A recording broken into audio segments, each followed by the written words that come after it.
అబ్షాలోము తన చెల్లెలైన తామారుని ఆ అమ్నోను పాడు చేశాడని, అవమానపరిచాడని తెలిసినటువంటి అబ్షాలోము అమ్నోను మీద కక్ష పెట్టుకున్నాడు, పగ పెంచుకున్నాడు. 2 సంవత్సరాలు వెయిట్ చేశాడు సమయం కోసం. వెయిట్ చేసి 2 సంవత్సరాల తర్వాత విందు అనే ఒక సందర్భాన్ని పునస్కరించుకొని ఆహ్వానించి కపటంగా ఇప్పుడు ఏమంటా ఉన్నాడంటే తన పని వారితో, మీరు ధైర్యం తెచ్చుకోండి, మీరు భయపడబాకండి, నేను కదా మీకు ఆజ్ఞిస్తున్నాను, నేను చెప్పినప్పుడు అతన్ని చంపండి అని చెప్తా ఉన్నాడు. ఏమండి, ధైర్యం తెచ్చుకోవాల్సింది దేనికి? భయపడకుండా కార్యాలు చేయాల్సింది దేనికి అనంటే దేవుని కార్యాలు భయపడకుండా ఉండాలి. దేవుని బిడ్డగా, విశ్వాసిగా మనం జీవించే జీవితం భయం లేకుండా, అంటే ఏ భయం లేకుండా అంటే లోక సంబంధమైన భయాలు, శరీర సంబంధమైన భయాలు, నా ప్రాణానికి ఏమన్నా అవుద్దేమోనని భయం లేకుండా దేవుని యందు భయం కలిగి దేవుని వాక్యానుసారంగా కట్టలను అనుసరించి జీవించాలి. అది భయం లేకుండా జీవించడం అంటే. అయితే అబ్షాలోము ఇక్కడ తన పనివారితో చెప్తున్నారు, మీరు భయపడకండి. దేనికండి భయపడండి? చెడు చేయడానికి భయపడకండి, దుర్మార్గం జరిగించడానికి భయపడకండి, నేను చెప్పిన పాపం చేయడానికి మీరు భయపడకండి అని తన పనివారితో చెప్తా ఉన్నాడు. అంతేకాదు ధైర్యం తెచ్చుకోండి అంటున్నాడు. దేనికి ధైర్యం తెచ్చుకోవాలా? దేనికి ధైర్యం తెచ్చుకోవాలంటే కష్టాల్లో నా దేవుడు ఉన్నాడు అని ధైర్యం తెచ్చుకోవాలి. శ్రమల్లో నా ప్రభువు నాకు సహాయం చేస్తాడు అని నమ్మిక తెచ్చుకోవాలి. కానీ దేనికి భయపడొద్దు అంటున్నాడు? పాపం చేయడానికి భయపడొద్దు, దుర్మార్గం చేయడానికి భయపడొద్దు, హత్య చేయడానికి భయపడొద్దని తన పనివారికి నేర్పుతున్నాడు. అంటే తాను ఆ మార్గంలో ఉన్నాడు. ఆ మార్గాన్ని ఎవరికి నేర్పుతున్నాడు? తన అనుచరులకు నేర్పుతా ఉన్నాడు. విశ్వాసులుగా మనం ఏం నేర్పుదాం? మన పిల్లలకి దేనికి భయపడొద్దని నేర్పుదాం, దేనికి ధైర్యంగా ఉండు అని నేర్పుదాం, ఏ కార్యాలు చేయమని మన పిల్లలకు నేర్పుదాం, మన కుటుంబానికి నేర్పుదాం. నా జీవితం ఇతరులకు ఏ నేర్పాలి? దేనికి భయపడొద్దని నేర్పాలి, దేనికి ధైర్యంగా ఉండు అని నేర్పాలి. అబ్షాలోము జీవితం ఏం చెప్తా ఉందంటే, మీరు చెడు చేయడానికి, పాపం చేయడానికి భయపడబాకండి, ధైర్యం తెచ్చుకోండి అని చెడుకి ప్రేరేపించేవానిగా అబ్షాలోము జీవితాన్ని బైబిల్ మన ముందుంచుతా ఉంది. దేవుని కట్టడలు ఏం చెప్తున్నాయో పూర్తిగా దానికి వ్యతిరేకంగా అబ్షాలోము జీవితం మనకు కనపడతా ఉంది. శ్రమలలో దేవుని కట్టడలు నేర్చుకున్నటువంటి జీవితాలు పగకి ధైర్యం తెచ్చుకుంటాయి, కక్షలకి ధైర్యం తెచ్చుకుంటాయి, అసూయకి ధైర్యం తెచ్చుకుంటాయి, విచ్చలవిడి జీవితానికి ధైర్యం తెచ్చుకుంటాయి, ఎలా పడితే అలా మాట్లాడడానికి ధైర్యం తెచ్చుకుంటాయి, అడ్డు అదుపు లేనటువంటి జీవితం జీవించడానికి ధైర్యాన్ని తెచ్చుకుంటాయి. వాటికి భయపడవు. సమాజంలో అదే చూస్తున్నాం. రౌడీజం, గూండాయిజం, దౌర్జన్యం, దోపిడీ, ఇవన్నీ ఏంటంటే ధైర్యం తెచ్చుకుంటున్నారు. వాళ్ళు భయపడలేదు అసలు. వాళ్ళు కారణం ఏంటంటే దేవుని కట్టడలు వాళ్ళకి తెలియదు. విశ్వాసులుగా మనకు దేవుని కట్టడలు తెలిస్తే మనం ఏం చేయాలి? దేనికి ధైర్యం తెచ్చుకోవాలి, దేనికి భయపడకూడదు. ఇది మనం ఆలోచించాలి.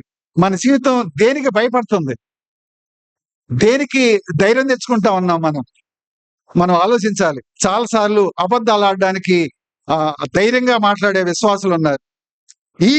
ఈజీగా ఇతరుల మీద నింద మోపడానికి, తీర్పు తీర్చడానికి, అబద్ధాలు ప్రచారం చేయడానికి, లేనిపోనివి కల్పించి చెప్పడానికి ఎంత సంతోషమో ఎదుటి వాళ్ళ మీద లేనిపోని చెప్తే. నిజంగా ఇది విశ్వాస జీవితమేనా? ఇతరుల మీద విరోధంగా మాట్లాడడానికి దేనికంటే మనం ధైర్యం తెచ్చుకోవాల్సిందే, దేనికి మనం భయపడకుండా ఉండాల్సిందే. దేనికి భయపడాలంటే తీర్పు తీర్చడానికి భయపడాలి, ఇతరుల మీద చెడుగా చెప్పడానికి భయపడాలి. అరే, ఈ మాట నిజంగా రూఢి అయితేనే నేను చెప్పాలి, ఇది రూఢి అయితేనే, పైగా నేను చెప్తే ఆ వ్యక్తి జీవితానికి ఏదన్నా మేలైతే మాట్లాడాలి, ఆ వ్యక్తి జీవితానికి కీడైతే ఎందుకు మాట్లాడటం, ఇతరులతో చెప్పడం? దేనికి భయపడుతున్నాం? ఒకసారి ఆలోచించాలి. అబ్షాలోము జీవితం ఏం చెప్తా ఉందంటే, మీరు చెడు చేయడానికి, పాపం చేయడానికి, దేవుని విరోధమైనటువంటి, దేవునికి అసహ్యమైన, దేవుణ్ణి బాధ పెట్టే క్రియలు చేయడానికి మీరు భయపడబాకండి, ధైర్యం తెచ్చుకోండి అని చెప్పడం వాక్యం మనకు తెలియజేస్తా ఉంది. అబ్షాలోము జీవితం ఎటు ప్రయాణం చేస్తుందో, ఏ కట్టడల్ని ఆయన త్రోసివేస్తున్నాడో బైబిల్ మనకు జ్ఞాపకం చేస్తా ఉంది. పగ ప్రతీకారాలకి, దుర్మార్గం చేయడానికి, అన్యాయంగా బతకడానికి, అబద్ధాలు ఆడడానికి ఆ అబ్షాలోము జీవితం పూనుకున్నాడు అని వాక్యం మనకి చెప్తా ఉంది. 2 సమూయేలు 14 అధ్యాయం 33 వచనం.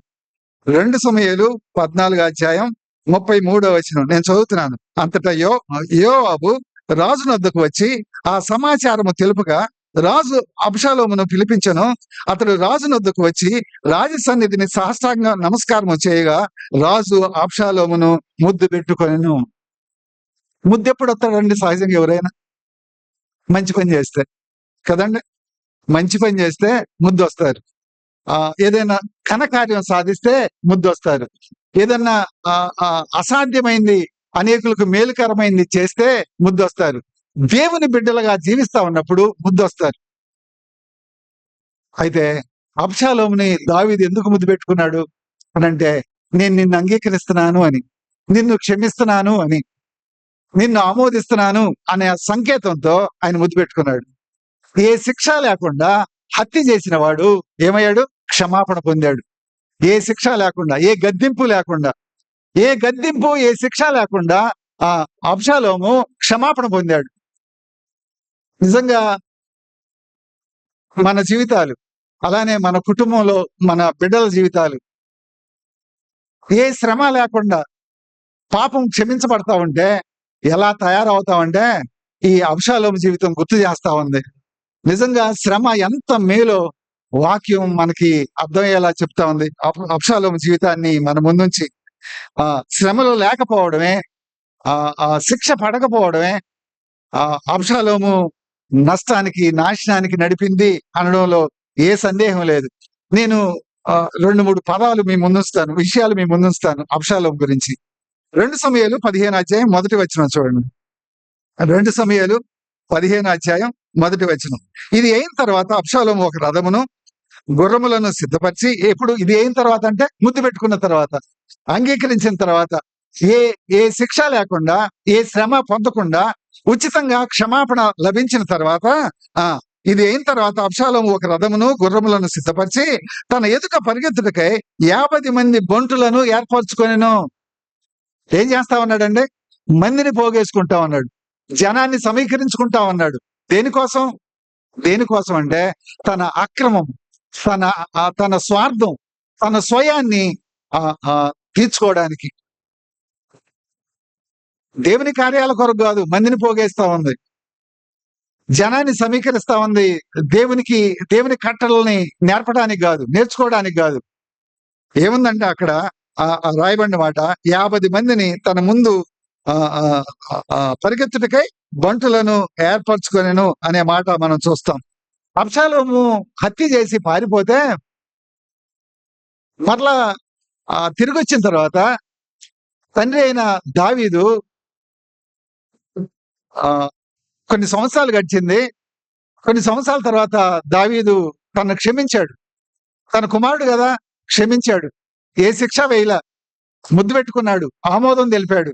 అయితే ఇప్పుడు అబ్షాలోము దాన్ని ఎలా తీసుకున్నాడు అంటే, నాకు అడ్డు లేదు, నేనేం చేసినా చెల్లుతుంది, నాకెవరు అడ్డు లేరు అనేటువంటి గర్వానికి, అతిశయానికి అబ్షాలోము నడిపించబడ్డాడు అని దేవుని వాక్యం మనకి తెలుపుతా ఉంది. అందుకే రథాన్ని ఏర్పాటు చేసుకున్నాడు.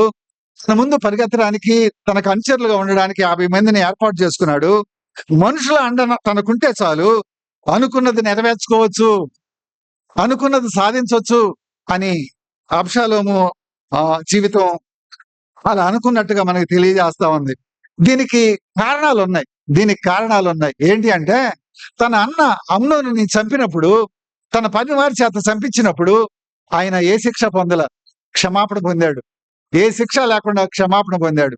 రెండవది, మనకి రాజదర్శనం దొరకట్లేదని చెప్పి యోబు యొక్క యవల చేలను తన పనివారి చేత తగలబెట్టించాడు. ఇది 14 అధ్యాయం 30 వచనంలో ఉంటుంది. 2 సమూయేలు 14:30లో యోబు యవల చేలని నిప్పబెట్టించి తగలబెట్టించాడు. తగలబెట్టిస్తే యోబు కూడా ఏమల్లా, సరే నువ్వు అందుక తగలబెట్టించింది అన్నాడు. అబ్షాలోమును తీసుకొచ్చి రాజు సన్నిధిని నిలబెట్టాడు. సో పని అయింది, తను అనుకున్న పని జరుగుతుంది. అమ్నోను చంపినప్పుడు తనకు అనుకూలంగానే జరిగింది. రెండవది యోవాబు చాలను తగలబెట్టించినప్పుడు తను అనుకున్నది సాధించాడు. అందుకనే తను అనుకున్నది జరగాలి అంటే తను చెప్పినట్టుగా వినే జనం ఉంటే చాలు అనుకున్నాడు. అందుకే సమీకరించుకోవడం మొదలుపెట్టాడు. ఈ 50 మందిని సమీకరించుకున్న తర్వాత ఇప్పుడు జనం బలంతో ఏదైనా సాధించొచ్చు, ఏదైనా చెయ్యొచ్చు అనేటువంటి గర్వానికి అబ్షాలోము నడిపించబడ్డాడు అని వాక్యం మనకి తెలియజేస్తా ఉంది. రోమిల్ రాసిన పత్రిక 5వ అధ్యాయం 3వ వచనం చదువుదాం ఒకసారి. రోమిల్ రాసిన పత్రిక 5వ అధ్యాయం 3వ వచనం నేను చదువుతున్నాను. అంతేకాదు శ్రమ ఓర్పును, ఓర్పు పరీక్షను, పరీక్ష నిరీక్షణను కలగజేయనని ఎరిగి శ్రమల యందును అతిశయపడదము, అంటే ఆనందించము, సంతోషించము అని దాని అర్థం. అంటే శ్రమ ఏం చేయాలంటే ఓర్పు తీసుకొని రావాలి మనిషి జీవితానికి. శ్రమ దేవుడు ఇచ్చేది ఎందుకంటే ఓర్పుని చూడడానికి, మనలో ఓర్పుని పుట్టించడానికి, ఓర్పు కలిగిన వారిగా, సహనం కలిగిన వారిగా మనం ఉండడానికి. ఆ ఓర్పు ఏం చేస్తుంది అంటే పరీక్షను తీసుకొస్తుంది. అంటే ఎంతకాలం ఇంకెంతకాలం అనేటువంటి ఆ పరీక్ష వస్తుంది. కాసేపైనా, ఒక రోజా, 10 రోజుల అని ఆ పరీక్ష తీసుకొస్తుంది. అంటే ఎంతకాలం నేను ఓర్చుకోవాలి అనే పరీక్ష. ఆ పరీక్ష ఏం చేస్తుందంటే మనల్ని నిరీక్షణ ఇస్తుంది. ఎంతకాలమైనా ప్రభు అనుమతించిన వరకు నేను ఓర్చుకుంటాను అనే నిరీక్షణకి తీసుకొస్తుంది. ఇలా నడిపించాలి శ్రమ అనేది. కానీ అబ్షాలోము శ్రమను ఎలా మలుచుకున్నాడు అంటే ఓర్పు కోసం కాదు, ఓర్పు కోసం మలుచుకోలేకపోయాడు శ్రమని. తనకొచ్చిన శ్రమని మంది బలంతో లేదా జన సమీకరణతోటి సింహాసనాన్ని ఆక్రమించవచ్చు అని ఆలోచించినట్టుగా బైబిల్ మనకి తెలియజేస్తా ఉంది. శ్రమలలో దేవుని కట్టడలో నేర్చుకునేవాడు దేవుని సమయం వరకు ఆగడు. చాలా మంది చూడండి, ఉద్యోగం రాకపోతే ఉపవాసాలు ఉంటారు. ఎందుకు? దేవుని చెయ్యి మెలిపెట్టైనా ఆ ఉద్యోగం తెచ్చుకోవాలి. దేవుని చెయ్యి ఇలా మెలిపెట్టి ఉద్యోగం అని తెచ్చుకోవాలంటే ఏం చేయాలా? ఉపవాసం ఉండాలి. ఈ సేవకులు కూడా కొంతమంది ఉన్నారు, అయ్యా 7 రోజులు ఉపవాసం ఉండు, దేవుడు సహాయం చేస్తాడు అంటారు. నిజం, 7 రోజులు ఉపవాసం ఉంటే దేవుడు ఏం చేస్తాడు? నువ్వు అడిగింది ఇస్తాడు. ఏమండి, ప్రధానమంత్రి నేను కావాలని ఉపవాసం ఉంటే ఇస్తాడండి? ఇస్తాడా? ఎంత అంటే సత్యాన్ని ఎంత మరుగు చేసి మాట్లాడుతున్నారంటే వాక్యం తెలుసు అని చెప్పుకునే వాళ్ళు కూడా సత్యాన్ని మరుగు చేయడం చాలా విచారకరమైనటువంటి సంగతి. ఇక్కడ మనం చూస్తే దావీదు తర్వాత దేవుడు ఎవరిని రాజుగా చేస్తాడో అని ఎదురు చూడాల్సిన వాడు, ఎందుకంటే రాజ కుటుంబానికి చెందినవాడు అబ్షాలోము. దావీదు తర్వాత రాజరికం దేవుడు ఎవరికి ఇస్తాడు అని ప్రార్థన చేయాల్సిన వాడు, దేవుని కట్టడలు నేర్చుకోవాల్సిన వాడు, దేవుని మార్గంలో నడవాల్సిన వాడు ఏం చేశాడంటే దేవునితో పని లేదు, నా అంతటి నేను సంపాదించుకోగలను అని జనాన్ని సమీకరించుకొని దేవుడు అనే స్పృహ లేకుండా, రాజు ఎంపిక, నాయకత్వం యొక్క ఎంపిక అది దేవునిది అన్న స్పృహ లేకుండా సొంతంగా ప్రయత్నం చేయటం మొదలుపెట్టాడు.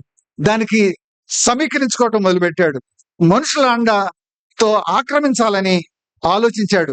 రాజు మీద, దేవుని చేత అభిషేకం చేయబడిన దావీదు మీద, దేవుని నాయకత్వం మీద తిరుగుబాటు చేయడం మహాపాపం అన్న సంగతి అబ్షాలోముకి అర్థం కాలేదు. కారణం, దేవుని కట్టడలు నేర్చుకునే గుణం అబ్షాలోముకి లేదు. ఇది బైబిల్ చెప్తుంది. దేవుని కట్టడలు నేర్చుకునే గుణం అబ్షాలోముకి లేదు. సామెతలు 16:18 మనం ఒకసారి చూద్దాం. సామెతలు 16:18 వచనం. నాశనమునకు ముందు ఏం నడుచుద్దంటే గర్వం. ఎందుకు ఈ గర్వం నడుచుద్దంటే నాశనానికి వెళ్ళడానికి. మరి దీనత్వం నిత్యత్వానికి, దేవుడిచ్చే ఆశీర్వాదానికి దీనత్వం నడుపుద్ది. దీనత్వం మంచిది అని తెలుసు కూడా నేను గర్విస్తున్నానంటే ఏమనాలి? నన్ను దీనత్వం మంచిది అని, నేను సాత్వికుడను, దీన మనసు గలవాడను, నా యొద్ద నా కాడి ఎత్తుకొని నేర్చుకోండి అని దేవుడు చెప్పాడు. ఎప్పుడు కూడా గర్వం, అతిశయం, జనాన్ని పోగు చేసుకోవడం మనకి అది అంత మంచిది కాదు. అది చెడుకి తప్పు త్రోవకి నడిపిస్తుంది అని వాక్యం చెప్తా ఉంది. ఇక్కడ రాయబడింది, నాశనమునకు ముందు గర్వము నడుచును, పడిపోవుటకు ముందు అహంకారమైన మనస్సు నడుచును. ఎవరు చెప్పినా నేను చెప్పిందే మీరు వినాలి. ఇది అహంకారం యొక్క లక్షణం. అబ్షాలోము ఎవరు చెప్పినా వినేటట్టు లేడు. ఎందుకంటే జనం బలంతో కొన్ని సాధించాడు. అమ్నోను చంపాడు, ఏమీ కాల. యోబు యొక్క చేలు తగలబెట్టించాడు, ఏమీ కాల. అందుకని ఇప్పుడు జనం బలంతో నేను ఏదైనా సాధిస్తాను అనుకున్నాడు. ప్రియ సహోదరి సహోదరులారా, ఇక్కడ ఒక పాఠాన్ని నేర్చుకుందాం. మనం ఎవరి బలాన్ని అండగా చూసుకుంటా ఉన్నాం? ఎవరు మనకి అండ? దేవుడా, దేవుని వాక్యమా, ఆయన కట్టడలా, లేక మనకున్న పలుకుబడి, మనకున్న జనం, లేదా మనకున్నటువంటి రకరకాల సామాజిక పరమైనటువంటి రకరకాలైనటువంటి విద్య, ఆస్తులు, ఉద్యోగాలు, ఏవి మనం అండగా చూసుకుంటా ఉన్నాం? దేవుని వాక్యాన్ని, దేవుడిని, ఆయన కట్టడల్ని మనకు అండగా చేసుకోవాలి, వాటి మీద ఆధారపడాలి అని మనకి దేవుని వాక్యం తెలియజేస్తా ఉంది. ఇక్కడ మనం ఆలోచన చేస్తే అబ్షాలోము జీవితం గర్వం వల్ల నాశనానికి నడిచింది. అబ్షాలోము పడిపోవటానికి కారణం అహంకారం అని పరిశుద్ధ గ్రంథం స్పష్టంగా మనకి తెలియజేస్తా ఉంది. కనుక విశ్వాసులుగా మన జీవితంలో ఏది బయటికి కనపడతా ఉంది? మన జీవితం నుంచి ఇతరులకి, మన కుటుంబంలో, సంఘంలో, సమాజంలో ఏది కనపరుస్తా ఉన్నాం? గర్వాన్న, అహంకారాన్న, దీనత్వాన్న, సాత్వికాన్న? ఇది మన విశ్వాసాన్ని తెలియజేస్తుంది, మన విశ్వాసాన్ని రుజువు చేస్తాయి. నేను సాత్వికంగా ఉంటున్నానా, గర్వంగా ఉంటున్నానా? అది నా విశ్వాసాన్ని బట్టబయలు చేస్తుంది అని వాక్యం చెప్తా ఉంది. అబ్షాలోము జీవితాన్ని ఈ లక్షణాలు బట్టబయలు చేస్తా ఉన్నాయి. నాకు దేవునితో పని లేదు, దేవుని వాక్యంతో పని లేదు, నా స్వయం కోసం, నా స్వార్థం కోసం నేను జనాన్ని సమీకరించుకొని వాటిని సాధించుకోగలను అనేటువంటి గర్వంతో అబ్షాలోము జీవితం ఉంది అని బైబిల్ మనకి తెలియజేస్తా ఉంది. ఇప్పుడు నేను దావీదు దగ్గరకు వస్తాను. దావీదు గురించి కూడా 2-3 పోలికలు చూసిన తర్వాత మనం ఇద్దరి జీవితాలని పోల్చి ముగిద్దాం. దావీదు దగ్గరకు వద్దాం. 119 కీర్తన 67వ వచనం. 119 కీర్తన 67వ వచనం. శ్రమ కలుగకు మునుపు నేను త్రోవ విడిచితిని, ఇప్పుడు నీ వాక్యమును అనుసరించి నడుచుకొంచున్నాను. శ్రమల పట్ల దావీదు యొక్క వైఖరి ఎలా ఉంది అంటే, శ్రమలు కలగనప్పుడు నేను దేవుని మార్గాన్ని తప్పాను, విడిచాను అని తనంతట తాను ఒప్పుకుంటా ఉన్నాడు. అయితే ఎప్పుడైతే శ్రమలు కలిగాయో, ఇప్పుడు నేను వాక్యం దగ్గరకు పరిగెత్తాను, వాక్యాన్ని అనుసరించే జీవితం నేను కలిగి ఉన్నాను అని సాక్ష్యం ఇస్తా ఉన్నాడు. ఇక్కడ మనం దావీదు శ్రమలు వచ్చినప్పుడు, శ్రమ దావీదుని ఏం చేస్తుందంటే పరిగెత్తాలా చేస్తుంది. ఎక్కడికంటే దేవుని దగ్గరికి. ప్రియ సహోదరి సహోదరుడా, శ్రమలు నిన్ను ఎక్కడికి పరిగెత్తనిస్తున్నాయి? ఎక్కడికి నీ ఆలోచనలు ఎటు పరిగెత్తున్నాయి? నీ అభిప్రాయాలు ఎలా ప్రయాణం చేస్తా ఉన్నాయి? నీ నీ నీ ఉద్దేశాలు ఎక్కడ నీకు ఆదరణ ఇస్తా ఉన్నాయి? శ్రమల్లో చాలాసార్లు మనుషుల దగ్గర, లేదా బాగా జ్ఞానం ఉన్న వాళ్ళ దగ్గర, వీళ్ళైతే చక్కగా ఆదుకుంటారు అన్న వాళ్ళ దగ్గరికి పరిగెత్తున్నావా? దావీదైతే ఆయన ఏం చెప్తా ఉన్నాడంటే, నేను దేవుని దగ్గరకు పరిగెత్తుతాను. శ్రమ కలగగానే దావీదు చేసే మొట్టమొదటి పని ఏంటంటే దేవుని దగ్గరకు పరిగెత్తడం. ఇది విశ్వాసుల యొక్క లక్షణమై ఉండాలి. మనల్ని ఎవరు ఆదుకుంటారని, మనకు అండగా ఉంటారని, వాళ్ళకి చెప్తే పని అయిపోద్ది అని అనుకోవటం చాలా సార్లు భ్రమ. కొన్నిసార్లు ఇక లేవలేని పరిస్థితిలోకి వెళ్ళిపోతాం. చాలా దెబ్బ తింటాం, చాలా నష్టపోతాం మనుషులను నమ్ముకుంటే. బైబిల్ చెప్తా ఉంది, నరులను ఆశ్రయించుట కంటే యెహోవాను ఆశ్రయించుట మేలు, రాజులను నమ్ముకొనుట కంటే యెహోవాను నమ్ముకొనుట మేలు. దావీదు ఏం నేర్పుతా ఉన్నాడంటే, శ్రమల్లో నేను మొట్టమొదటి చేసేది నా దేవుని దగ్గరికి పరిగెత్తుతాను అని చెప్తా ఉన్నాడు.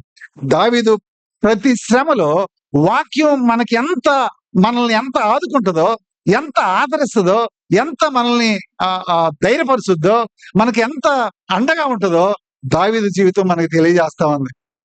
ఆయన తనకి అండగా, తనకి ఆశ్రయంగా, తనకి దుర్గంగా, తనని కాపాడేదిగా దేన్ని చేసుకున్నాడంటే వాక్యాన్ని, దేవుని వాక్యాన్ని.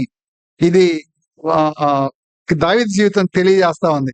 119 12వ వచనాన్ని ఒకసారి నేను చదువుతాను చూడండి. 119:12 యెహోవా నీవే స్తోత్రము నొందదగిన వాడవు, నీ కట్టడలను నాకు బోధించుము. శ్రమ రాగానే దేవుని దగ్గర కూర్చుంటాడు. అయ్యా నాకు బోధించు, నాకు నేర్పు. దావీదు అడిగే మాట ఇది.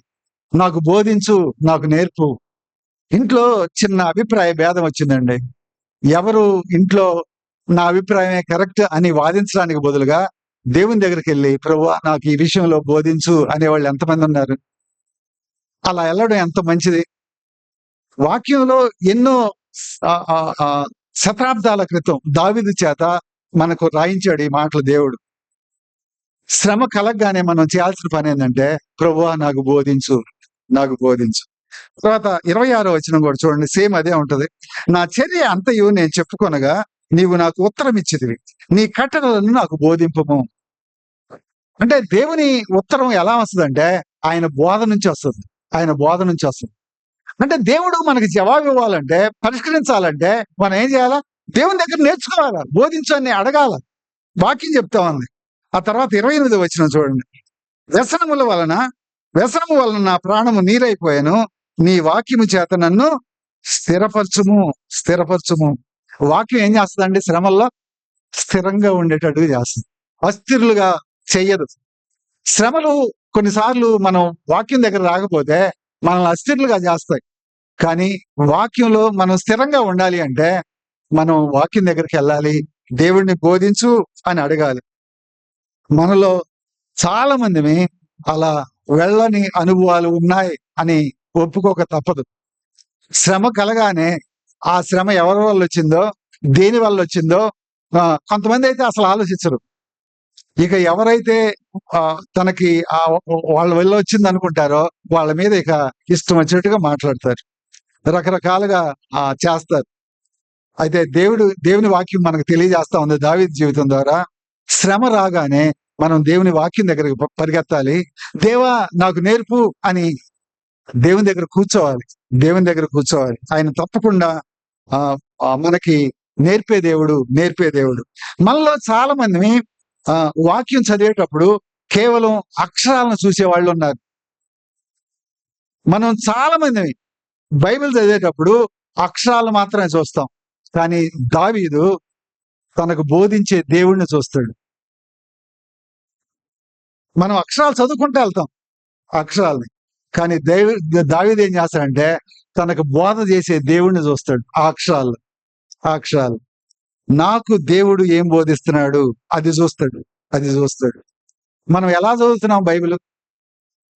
నాకు బోధించు అని చదివితే నీకు దేవుడు ఏం బోధిస్తున్నాడు వెతకుడి మీకు దొరుకును. దావీదు వెతికేవాడు, అందుకే దేవుడు ఆయనకి దొరికేవాడు. మనం బైబిల్ చదవాలి కాబట్టి చదువుతాం. పొద్దున్నే బైబిల్ చదివితే మంచిది అని చెప్తారు పెద్దలు. అందుకని మంచిది కాబట్టి ఏదో మంచి దొరుకుతుంది అని చదువుతాం.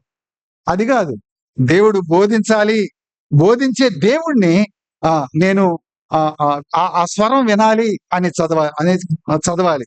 ప్రభువా ఈ శ్రమల్లో నన్ను ఎలా ఉండమని నువ్వు నాకు బోధిస్తున్నావు, నువ్వు నాకు నేర్పుతున్నావు, నేను అలా ఉండటానికి సిద్ధంగా ఉన్నాను. అది ఏదైనా సరే నా స్వయం కాదు, నీ చిత్తం నెరవేర్చబడాలి నా ద్వారా. నాకు బోధించు అని కూర్చునేది ఎంతమంది? అలా కూర్చుంటే తన చిత్తాన్ని తప్పనిసరిగా దేవుడు తెలియజేస్తాడు, బోధిస్తాడు అని వాక్యం మనకి చెప్తా ఉంది. 119 కీర్తన 104 నీ ఉపదేశము వలన నాకు వివేకము కలిగను, తప్పు మార్గములన్నీ నాకు అసహ్యములాయను. తప్పుడు మార్గాలు, చెడు మార్గాలు, లోకపు మార్గాలు, శరీర సంబంధమైనటువంటి మార్గాలు మనకి ఎప్పుడు అసహ్యం అవుతాయి అంటే దేవుడు బోధించినప్పుడు మనం వింటే విన్నదానికి విధేయత చూపిస్తే వివేకం కలగజేస్తాడు దేవుడు. లేకపోతే వివేకం రాదు. వివేకం అంటూ ఒక మానవుడికి వచ్చింది అంటే అది వాక్యం వల్ల తప్ప మరి దేని వల్ల మనకు వివేకం రాదు. వివేకం రాదు. వివేకం అంటే ఏది చెయ్యొచ్చు, ఏది చేయకూడదు, ఏది మంచిది, ఏది చెడ్డది అనే జ్ఞానం అదే వివేకం అంటే. ఆ వివేకం ఎప్పుడు వచ్చిందంటే నాకు బోధించు అని దేవుని దగ్గర కూర్చున్నప్పుడు ఆయన బోధిస్తా ఉంటే విని విధేయత చూపిస్తే వివేకం వస్తుంది. ఆ వివేకం ఏం చేస్తుందంటే మనల్ని చెడు మార్గాల నుంచి, లోకపు మార్గాల నుంచి, అబద్ధపు మార్గాల నుంచి, మోసకరమైన మార్గాల నుంచి మనల్ని తప్పిస్తుంది, రక్షిస్తుంది అని దావీదు జీవితంలో ఆయన ఈ మాటలు చెప్తా నీ ఉపదేశము వలన నాకు వివేకము కలిగెను. 104వ వచనం. తప్పు మార్గములన్నీ నాకు అసహ్యములాయను. ఎలా అయినా దావీదుకి ఏమన్నా పైనుంచి ఊడిపడ్డా? ఏం కాదు. ఎన్నో లోపాలున్నాయి, తప్పులున్నాయి. అయితే ఎప్పుడైతే వాక్యం దగ్గర ఆయన కట్టడలు నేర్చుకున్నాడో ఆ కట్టడలు ఆయనకి తప్పుడు మార్గాలు అసహించుకునేలా, నీతి మార్గాల్ని హత్తుకునేలా దావీదు జీవితాన్ని నడిపించాయి అని వాక్యం చెప్తా ఉంది. దావీదు శ్రమల్లో ఆయన కట్టడలు నేర్చుకోవడానికి ఇష్టపడేవాడు. దాని ఫలితం ఎంత అనుభవించాడంటే ఆయన అనుభవంలోనే చెప్తాడు. చూడండి కొన్ని విషయాలు. దావీదు భీకరమైన తన్ని అసలు తలకిందులు చేసే తన్ని అంతం చేసేటువంటి శ్రమలు దావీదుకి వచ్చాయి. అలాంటి శ్రమల్లో కూడా ఆయన వాక్యం దగ్గర కూర్చొని దేవా నాకు బోధించు అనగలిగాడు ఆయన. ఏమండి, నా మీదకి చావు వస్తే తరుముకుంటాను, నన్ను చావు వస్తా ఉంటే నేనేం చేస్తాను? సహజంగా పారిపోతాను, దాగు చోటేదో చూసుకుంటాను. కానీ దావీదు అలా కాదు, వాక్యం దగ్గర కూర్చునేవాడు. ఎందుకంటే నీవే నా దాగుచోటు అన్నాడు. ఎన్ని పాఠాలు ఉన్నాయండి దావీదు జీవితంలో, ఎన్ని పాఠాలు ఉన్నాయో. ఇంట్లో ఏదన్నా అసమాధానం ఉన్నప్పుడు మన దాగుచోటు ఎవరంటే దేవుని వాక్యం. కుటుంబాలుగా మనం ఇది నేర్చుకోవాలి. మన పిల్లలు ఏదన్నా భయపడితే వాడికి దాగుచోటు ఎవరంటే మనం కాదు, దేవుని వాక్యం చూపించాలి వాడికి. ఒరే నీ దాగుచోటు దేవుడు రా, ఎల్లు దేవుని దగ్గర కూర్చో, ఆయన బోధిస్తాడు. వాడికి వాక్యం నుంచి ఒక్కసారి ధైర్యం తెచ్చుకుంటే జీవితంలో మన దగ్గర భయపడుతున్నాను అండవు, దేవుని దగ్గరికి వెళ్తాడు. ఎక్కడున్నా ప్రియ సహోదరి సహోదరా, మన దాగుచోటు ఏది? దావీదు అంటున్నాడు, నా దాగుచోటు దేవుని వాక్యం, దేవుడు అంటా ఉన్నాడు. మొదటి సమూయేలు 24వ అధ్యాయం 12వ వచనం. మొదటి సమూయేలు 24వ అధ్యాయం 12వ వచనం నేను చదువుతున్నాను. 24వ అధ్యాయం 12వ వచనం. నీకును నాకును మధ్య యెహోవా న్యాయము తీర్చును, యెహోవా నా విషయమై పగ తీర్చును గాని నేను నిన్ను చంపను. నీకు నాకు అనే దగ్గర నీకు అంటే సౌలుకి, నాకు అంటే దావీదుకి. సౌలుకి దావీదుకి మధ్య దావీదు ఏమంటున్నాడంటే యెహోవా న్యాయము తీర్చును. చంపడానికి వచ్చాడు, అంతం చేయడానికి వచ్చాడు. అరణ్యంలో దాక్కొని ఉన్న పరిస్థితిలో దావీదు ఉన్నాడు. ఇలాంటి పరిస్థితిలో ఉన్న వాడి మీదకి వస్తే తన చేతికి చిక్కిన శత్రువుని, తన్ని అంతం చేయాలనుకున్న వాడిని, తన్ని అసలే భూమి మీద లేకుండా చేయాలని అదే కంకణం కట్టుకుని వచ్చినటువంటి అసూయతో వచ్చిన వాడిని చేతికి చిక్కితే తన చుట్టూ ఉన్న జనం, అయ్యా నీ చేతికి చిక్కాడు, యెహోవాయే నీ ఎదురుకు తీసుకొచ్చాడు, నీ పగ తీర్చుకో, నువ్వే రాజు అవుతావు అన్నారు. దావీదు అన్నాడు, దేవుని చేత అభిషేకింపబడిన వాడి మీద చెయ్యి వేసి ఎవడు నిర్దోషి కాగలడు. ఎంత ఆత్మీయతలో ఎంత ఎదిగాడండి దావీదు. అవకాశం వస్తే ఏదైనా చేయగలిగేటువంటి విశ్వాసులు అని చెప్పుకుంటూ ఏదైనా చేయడానికి సిద్ధపడే వాళ్ళు ఉన్న ఈ రోజుల్లో, ఉదాహరణకి ఎలక్షన్ వస్తే, అంటే సిటీలో తీసుకుంటారో లేదో నాకు తెలియదు, పల్లెటూరులో పక్కాగా తీసుకుంటారు. ఏ పార్టీ వాడు ఇచ్చినా, ఈకపోతే పోట్లాడేలా తీసుకుంటారు. ఎవరు? ఆరాధించే వాళ్ళు, విశ్వాసులు అని చెప్పుకునే వాళ్ళు. సిటీలో పథకాలు వస్తే ఏమన్నా ఉచితంగా ఇస్తే ఎట్టి పరిస్థితుల్లో వదిలిపెట్టిన వాళ్ళు ఉంటారు. ఉదాహరణకి మందిరంలో కేకులు అందరికి ఇచ్చి నీ దగ్గరకు వచ్చి ఆగిపోయినాయి అనుకోండి, మన విశ్వాసం ఇప్పుడు బయటపడుతుంది. నిజం, కేకులు అందరికి ఇచ్చి నీ దగ్గర ఆగిపోతే ఇక చూడు, విశ్వాసం, మనందరం విశ్వాసులే. దావీదు అంతం చేయడానికి వచ్చిన వాడు తన చేతికి చిక్కితే ఆయన అన్న మాట ఏంటంటే అభిషేకించిన వాడిని, దేవుని చేత అభిషేకింపబడిన వాడి మీద చెయ్యి వేసి ఎవడు నిర్దోషి కాగలడు. ఎంత భయం ఉందండి దేవుని వాక్యం అంటే. దేవుని వాక్యాన్ని తన ప్రాణం కంటే ఎక్కువగా భావించి దాన్ని అనుసరించిన వ్యక్తి దావీదు అని దేవుని వాక్యం చెప్తా ఉంది. దేవుని వాక్యం మనకి చెప్తా ఉంది. ఇక్కడ చూస్తే నీకు నాకు మధ్య ఎవరు న్యాయం ఇస్తారంట? మనుషులు కాదు. వాళ్ళు ఏమన్నారు? నీ చేతికి చిక్కాడు, చంపేసేయి అంటున్నారు. తన పక్కన ఉన్న జనం అన్నారు కదా, అన్నారు. అయితే జనం ఏమంటున్నారు కాదు, తన తన తన స్వయం ఏమంటుంది కాదు, తనకి ఎలాంటి అవకాశాలు ముందున్నాయి అని కాదు. దేవుడు ఏమంటున్నాడు, ఆయన న్యాయం ఏం చెప్తుంది, ఇది ఆలోచించాడండి. ఎప్పుడు? సావుకి అతి సమీపంగా ఉండి కూడా దావీదు దేవుడు ఏమంటాడు అది ఆలోచించాడండి. ఇది విశ్వాసం అంటే. వీళ్ళు విశ్వాసులు అంటే. మనం ఏం ఆలోచిస్తున్నాం? సపోజ్ నీ కోపం పుట్టేలా ఎవరో మాట్లాడారు, ఏం తీసుకొస్తాం బయటికి? దేవుని వాక్యం వస్తుందా బయటికి? మనం విశ్వాసులు అని చెప్పుకుంటా దానికి వేరుగా కుటుంబంలో, సంఘంలో, సమాజంలో జీవిస్తే సరైన సాక్ష్యం ఉండదు. సత్యాన్ని మనమే మరుగు చేస్తున్నాం, అబద్ధాన్ని చూపిస్తున్నాం లోకానికి అబద్ధాన్ని చూపిస్తా ఉన్నాం. ప్రియ సహోదరి సహోదరులారా, దేవుని వాక్యం మనకు తెలియజేస్తా ఉంది, నీ కట్టడలను నేర్చుకున్నట్లు శ్రమ నొంది ఉన్నట్టు నాకు శ్రమల్లో నేను కట్టడలని అనుసరించాను. దావీదిచ్చే సాక్ష్యం అది నాకు మేలుగా మారింది. ఆయన ఇచ్చే సాక్ష్యం అది. మనం కట్టలను పక్కన పెట్టడం మనకు మేలు అనుకొని చాలాసార్లు అబద్ధాలు ఆడతాం, తొందరపడతాం, ఆవేశం కలిగి ఉంటాం, కోపం చూపిస్తాం, ఇంకా రకరకాల ప్రయత్నాలు చేస్తాం. బైబిల్ చెప్తా ఉంది, దేవుని వాక్యం ఏం చెప్తుందో అది చెయ్యి అని వాక్యం మనకి చెప్తా ఉంది. అసూయ చేత సౌలుతో అన్యాయంగా తరమబడుతూ కూడా అభిషేకించిన వానికి నేను ఏ హాని చెయ్యను అని వాక్యాన్ని బట్టి తన చేతులు కట్టేసుకున్నాడు. ఇతరులు చంపుతా ఉన్న వాళ్ళ చేతులు కూడా కట్టిపడేశాడు. మీరు చంపటానికి అడుగు వేయడానికి వీల్లేదు అనే వాళ్ళకి అడ్డుగా నిలబడ్డాడు. వాక్యం పట్ల ఎంత భయభక్తులు ఈయనకున్న, ఎంత నమ్మకం ఉంది. శ్రమలో ఉన్న దావీదు మనకు నేర్పేటువంటి పాఠాలు. సహజంగా మనకు కూడా శ్రమ ఏం చేస్తుందంటే, ఎవరి వల్ల శ్రమ వస్తే, ఏ పరిస్థితి వలన శ్రమ వస్తే సహజంగా కోపం వస్తుంది, విసుగు వస్తుంది. ఏంటిది అని విసుగు వస్తుంది, కోపం వస్తుంది. అవునా కాదండి? వస్తుంది. అయితే దావీదు న్యాయం చేసే దేవునికి తను అప్పగించుకున్నాడు.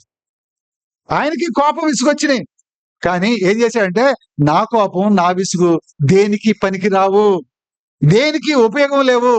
ఆయన న్యాయవంతుడు, ఆయనకు అప్పగిస్తే ఆయన ఏం చేస్తాడు? ఖచ్చితంగా న్యాయం చేస్తాడు. నేను న్యాయం చేయలేను, సౌలు న్యాయం చేయలేడు, ఈ జనం న్యాయం చేయలేరు. ఎవరు చేస్తారు? దేవుడు చేస్తాడని దేవుడికి అప్పగించాడు. అదండి కట్టడలు నేర్చుకోవడం అంటే. ఈ జీవితం మన జీవితంలో ఉన్నాయా ఈ అనుభవాలు? ఈ అనుభవాలు లేకపోతే మన విశ్వాసం ఎలా అవుతాం ఆలోచించండి. ఈ అనుభవాలు లేకుండా మన విశ్వాసం ఎలా అవుతాం? శ్రమలో నీ స్వయానికి చోటిస్తే అది నిన్ను చేదుగా మారుస్తుంది. శ్రమలో దేవుని వాక్యానికి విధేయత చూపిస్తే దేవుడు తన సారూప్యత నీకు ఇస్తాడు. నీలో జనం దేవుణ్ణి చూస్తారు. దేనికి అవకాశం ఇద్దాం? నా స్వయానికి, శ్రమల్లో నా స్వయానికి, నా స్వార్థానికి నేను కనుక చోటిస్తే అది నన్ను చేదుగా మార్చుద్ది, నన్ను చేదుగా చేస్తుంది. నా వల్ల నన్ను అనుసరించే వాళ్ళు కూడా చేదుగా మార్చేస్తుంది వాళ్ళని. అయితే శ్రమలో నేను దేవుని వాక్యానికి విధేయత చూపిస్తే దేవుడు తన సారూప్యతను నాకు ఆపాదిస్తాడు. నాలో ఇతరులు దేవుణ్ణి చూసి అలా చేస్తాడు. ఎంత ధన్యత చూడండి. ఒక పాపిలో దేవుణ్ణి చూపగలిగే ఆ శక్తి ఎక్కడి నుంచి వస్తుందంటే, నేను ఆయన కట్టడలను నేర్చుకున్నప్పుడు వస్తుంది. ఎంత అద్భుతం చూడండి, ఎంత అద్భుతం.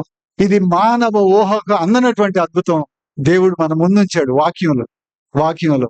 ఎంత అద్భుతమైన ప్రణాళిక. అందుకే ఆ రోమీల రాసిన పత్రికలో పౌలు అంటాడు, ఆహా దేవుని బుద్ధి జ్ఞానముల బాహుల్యము ఎంత గంభీరం అంటాడు. అది మనకు అందదు. అంత గొప్ప దేవుడు మన దేవుడు. కీర్తన 119:50 చూద్దాం. కీర్తన 119, 50వ వచనం నేను చదువుతున్నాను. ఆ నీ వాక్యము నన్ను బతికించి ఉన్నది, నా బాధలో ఇదే నాకు నెమ్మది కలిగించుచున్నది. ఏమండి, బతికించింది చాలాసార్లు ఏమంటాం అంటే, అరే ఆయన సహాయం చేశాడు బతికిపోయాను అంటాం. వాళ్ళు నాకు మంచి సలహా ఇచ్చారు, లేకపోతే చచ్చేవాడిని బతికాము అంటాం. కానీ దావీదు సాక్ష్యం చూడండి, నీ వాక్యము నన్ను బతికించి ఉన్నది. ఎన్నిసార్లు చచ్చిపోయే అనుభవాల గుండా వెళ్ళాడు, చావు అనుభవాల గుండా వెళ్ళాడు. ఎన్నిసార్లు, చాలాసార్లు దావీదే అంటాడు, అయ్యా నేను పిచ్చుకనైతే ఎంత బాగుండేది, ఈ కష్టాల నుంచి బాధల నుంచి ఎగిరిపోయేవాడిని అంటాడు.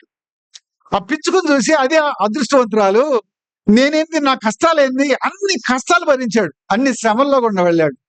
అలాంటి దావీదు అంటాడు ఇక్కడ ఆయన అన్నమాట, నీ వాక్యమే నన్ను బతికించి ఉన్నది. నా నా జీవానికి, నా బ్రతుక్కి, నేను బ్రతకటానికి కారణం తిండి కాదు, నా జ్ఞానం కాదు, నాకున్న మంది బలం కాదు, వాక్యం వాక్యం వాక్యం. ఈ సత్యం మనం ఎరగాలండి, ఈ సత్యం మనం ఎరగాలి.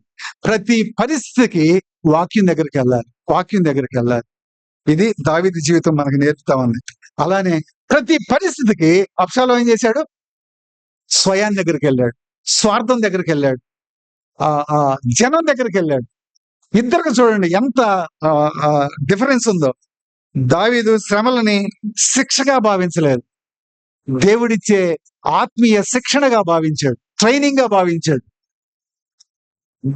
శ్రమలు దావీదు ఎలా భావించాడంటే తనకు శిక్షగా భావించలా, దేవుడిచ్చే ఆత్మీయ శిక్షణ, ఇది ఇది నాకు మంచిది అని భావించాడు. చాలా మంది మనలో శ్రమల్ని ఎలా భావిస్తాం, ఉదాహరణకి ఇంట్లో యజమాని వల్ల కొన్ని బాధలు వచ్చినాయి అనుకోండి, లేకపోతే సహోదరి వల్ల ఆ భర్తకి బాధలు వచ్చినాయి, శ్రమ వచ్చింది అనుకోండి, పిల్లల వల్ల వచ్చినాయి అనుకోండి, లేకపోతే ఇరుగు పొరుగు వల్ల, బంధుమిత్రుల వల్ల, లేకపోతే సంఘంలో వాళ్ళ వచ్చినాయి అనుకోండి, ఎలా భావిస్తాం మనం, శిక్షగానే భావిస్తాం. అలాంటి వాళ్ళమే ఎక్కువ, వాళ్ళ వల్లనే నాకు ఈ బాధ, ఈ మానసిక వేదన వాళ్ళ వల్లనేనండి. గుండె కోస్తున్నారు, రాళ్ళు వేస్తున్నారు, ఇంకా ఏమేమో అంటాం మనం, ఏమేమో అంటాం. కానీ దావీదు అలా అంటలా. ఏమంటున్నాడంటే దేవుడు నా ఆత్మీయ మేలు కొరకు అనుమతించిన శిక్షణ అని భావించేది. ఇప్పటి నుంచి మన దృక్పథం కొద్దిగా మారాలి, మన వైఖరి మారాలి. శ్రమలు, మనకి వ్యతిరేకంగా మాట్లాడేవాళ్ళు, మనల్ని దూషించేవాళ్ళు, మన మీద రకరకాలుగా అభాండాలు వేసేవాళ్ళు, నిందలు వేసేవాళ్ళు, వీళ్ళందరూ మొట్టమొదటి ఏం చేస్తారంటే, నాకు మేలు, ముందు నన్ను నేను చెక్ చేసుకోవడానికి, నా ఆత్మీయ జీవితం కరెక్ట్గా ఉందా, వాక్యానుసారంగా ఉందా లేదా అని వాక్యం దగ్గరకు పరిగెత్తి ఆ వాక్యంలో నా జీవితాన్ని ఒకసారి చూసుకోవడానికి వాళ్ళు సహాయకులు.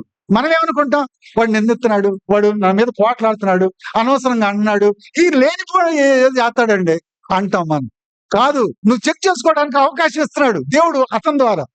దేవుడిచ్చే శిక్షణ అది. ఇది మనం గ్రహించాలి. ఎప్పుడు కూడా అండి మనల్ని శ్రమ పెట్టే వాళ్ళని వాళ్ళకు దండం పెట్టండి, నాకు సహాయం చేస్తున్నాను, నీకు వందనాలు, దేవుడు నిన్ను దీవించును గాక అనండి.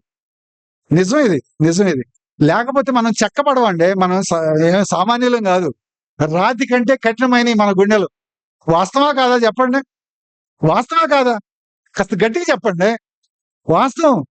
ఇలాంటి గుండెల్ని మాంసం గుండెలుగా తయారు చేయాలంటే దేవుడు శ్రమల్ని రకరకాల వ్యక్తులు, పరిస్థితులు, విషయాల ద్వారా మన దగ్గర తీసుకొచ్చి శిక్షణ ఇస్తాడు ఆత్మీయంగా. ఎప్పుడు అంటే మనం శ్రమలగానే వెంటనే వాక్యం దగ్గరికి వెళ్ళాలి. ఒకవేళ బైబిల్ అక్కడ లేకపోవచ్చు, ఆలోచనలో వెంటనే ఏ వాక్యం ఇలా చెప్తుంది గుర్తు చేసుకోండి, ఆలోచించండి, వాక్య ప్రకారం మాట్లాడండి, వాక్య ప్రకారం ప్రవర్తించండి, వాక్యానికి లోబడి జీవించండి, దేవుడు జయశీలుగా చేస్తాడు. ఇది దేవుని వాక్యం మనకి చెప్తా ఉంది. నేను కొన్ని పోలికలు, కొన్ని వైరుధ్యాలు అబ్షాలోము దావీదు జీవితంలో చెప్పి ముగిస్తాను టూకీగా కొన్ని నిమిషాల్లో. వీళ్ళిద్దరి మధ్య ప్రాముఖ్యంగా 3 పోలికలు ఉన్నాయి. 3 పోలికలు అబ్షాలోముకి దావీదుకి మధ్య 3 ప్రాముఖ్యమైన పోలికలు ఉన్నాయి. ఏంటి అంటే, ఒకటి, ఇద్దరు పారిపోయారు. అమ్నోను హత్య చేసి అబ్షాలోము పారిపోయాడు, గెషూరు రాజు దగ్గరికి పారిపోయాడు. అలానే దావీదు సౌలు తను నిశ్చయంగా చంపుతాడు అన్న నిర్ణయానికి వచ్చిన తర్వాత, ఆ సూచనలు రుజువులు చూసిన తర్వాత ఆయన గాతు రాజు అయిన ఆకీష్ వద్దకి పారిపోయాడు. ఇద్దరికి పారిపోయిన అనుభవాలు ఉన్నాయి. రెండో పోలిక ఏంటంటే, అబ్షాలోము చెడ్డ పనులు చేసి గౌరవం పేరు పోగొట్టుకున్నాడు. అంటే ఎట్లాంటి వాడురా బాబు అనిపించుకున్నాడు ఎవరు? అబ్షాలోము. అలానే దావీదు కూడా పాపం చేసి ఏంటి మనిషి అని తన గౌరవాన్ని పోగొట్టుకున్నాడు. ఇద్దరు గౌరవాన్ని పోగొట్టుకున్నారు. దేన్ని బట్టి? పాపం చేయడాన్ని బట్టి. మూడో పోలిక, ఇద్దరు రాజులే, ఇద్దరు తమ రాజ్యాలను పోగొట్టుకున్న సందర్భాలు ఉన్నాయి ఇద్దరు జీవితంలో కదా. ఇద్దరికి శ్రమలు కూడా వచ్చాయి. ఇప్పుడు కొన్ని వైరుధ్యాలు చూద్దాం. ఆ శ్రమల్లో వీళ్ళు స్పందించిన విధానాన్ని కొన్ని మాటలు చూసి నేను ముగిస్తాను.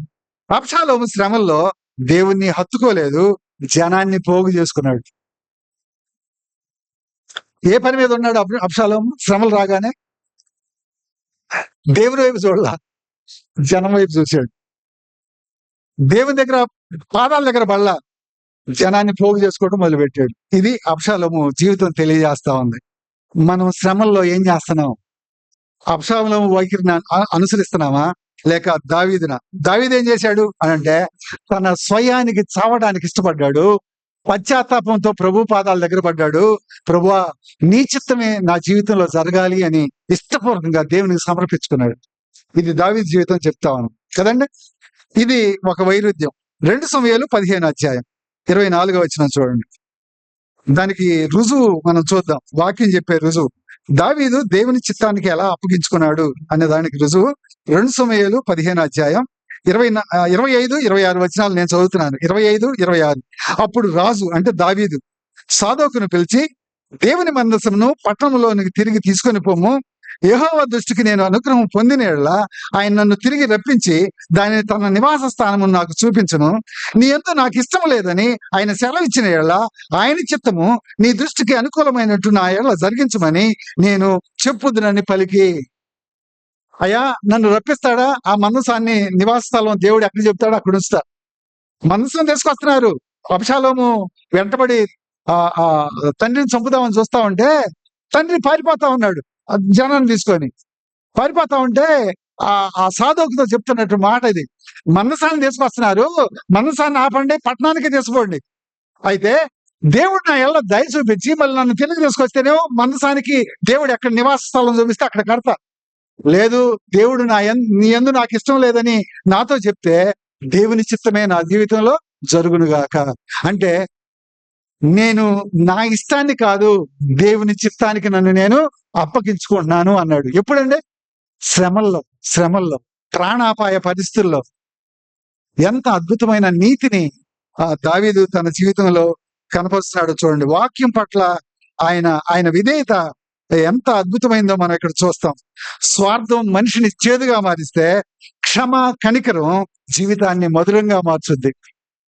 అబ్షాలోము జీవితం స్వార్థంతో చేదుగా మారిన దానికి ఉదాహరణ క్షమ కనికరం కలిగినటువంటి దావీదుని మధురంగా చేసింది అంటానికి దావీదు జీవితం ఉదాహరణగా మన ముందుంది.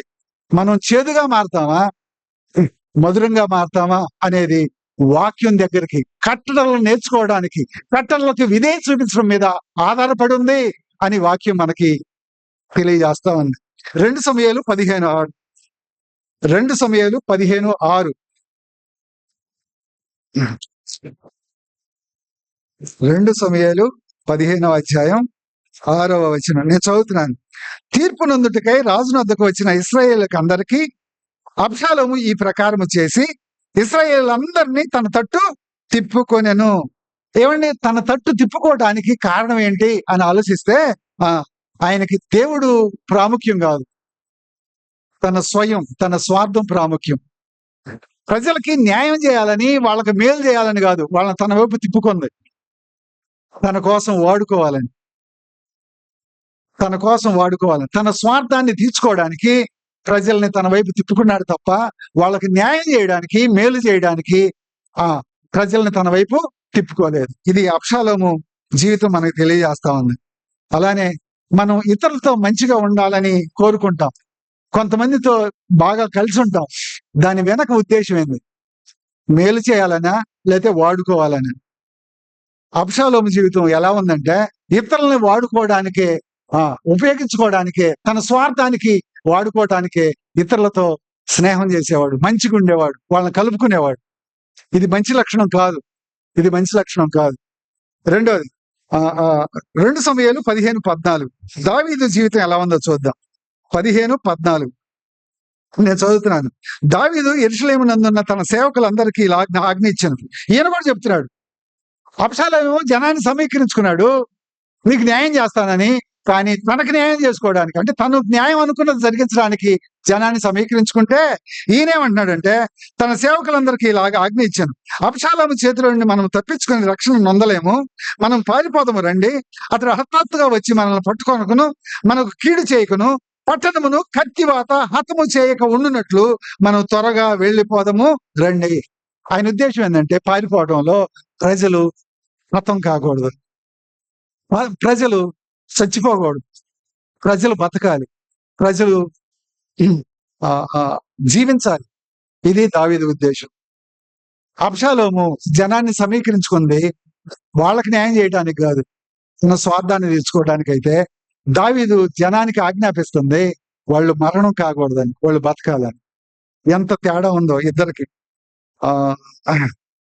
2 సమూయేలు 18:5 చూద్దాం. 2 సమూయేలు 18:5 నేను చదువుతున్నాను. అప్పుడు రాజు యోవాబును అబీషైని ఇత్తయిని పిలిచి, నా నిమిత్తమై ఎవరుడైనా అబ్షాలోమునకు దయచూపుడని ఆజ్ఞాపించాను. దీన్ని విమర్శించే వాళ్ళు రకరకాలుగా విమర్శిస్తారు, కానీ ఒక తండ్రి మనసుని ఇక్కడ చూస్తాం. తన చంపాలని చూసినా సరే ఆ తండ్రి మనసు, అంటే ఆ దేవుడు నా కోసం ఎలాగా నా పాపాన్ని ఆయన మీద వేసుకుని బలయ్యాడో ఆ మనసు దావీదు జీవితంలో మనం చూస్తాం. నన్ను చంపాలనుకున్నా వాడి కోసం నేనైనా చేస్తాను, కానీ వాడిని మాత్రం బతకనివ్వను.